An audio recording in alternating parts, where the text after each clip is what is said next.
اسلام میں کن صورتوں میں کن جگہوں پہ روزہ چھوڑنے کی اجازت دی گئی ہے؟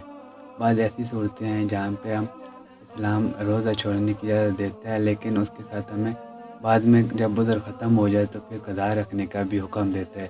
اگر ہم قضا نہ رکھیں گے تو پھر ہم گنہگار ہوں گے۔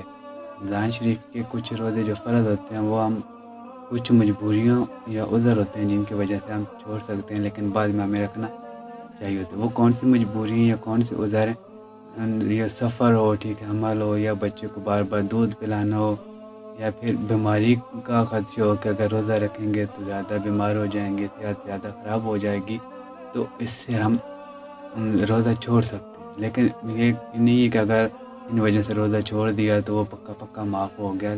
جب بھی ہمارا عذر ختم ہو جائے گا تو ہمیں اس کے بعد روزہ رکھنے کا پھر اس کے بعد ہم پہ روزہ فرض ہوگا اور ہمیں رکھنا لازمی ہوگا۔ اگر اس کے بعد اگر کوئی روزہ نہیں رکھے گا تو پھر وہ گنہگار ہوگا۔ ٹھیک ہے۔